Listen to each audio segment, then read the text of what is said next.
Vì chẳng thón nó mãi là nên tao tông tạo nên tao cần nhiều việc cái nhớ ta mạng cái nhớ này này là tham hiểu hả cá nét tập bù mẹ tập bù nhiều tập bù对啊tập bù 我们的话我们的摇话 nè út bung mẹ这个买表哦那不买表呢cái này买表chậm tham này ọ nó vùng mày như suy lo mà cái đấy nè bè suy ọ nè bè suy ní chán trở thành như à phát chịu suy ọ nè tập trung mà cái này là nếu bữa trở như phản chiêu ọ giờ một bữa trở giờ suy phải phản chiêu à cái mà tham như luôn em cũng tham hay ô em cũng sẽ mài ô gai như cái này ạ gai như cái này mà cái này sẽ thế này 我看一下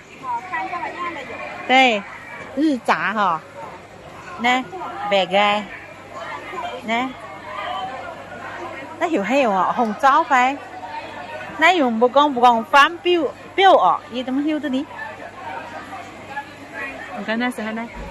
nó hiểu lò hoán biểu yêu hiểu lò hoán biểu ạ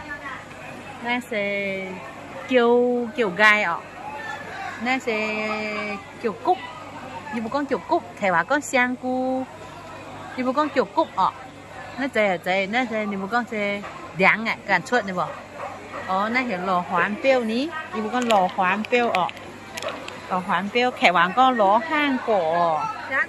nó chăm đây đây不用那些桂花呢嘛个伊不那桂林哦嘛那hiểu那hiểu桂花thể hóa con桂hoa cái này tao tại chém tiêu lo chém tiêu lo chỗ tòng nhận khu nhiều này sẽ bẻ đăng biểu nữa con này sẽ biểu chảo này sẽ biểu chảo này này dùng bia圆哦，那也是表角，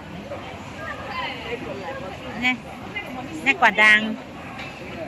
nó không hiểu quả tùng ở, yến hay có, ní, nên chỉ có nên là quả yến hay có, nên là sẽ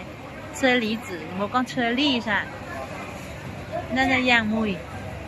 rồi nữa.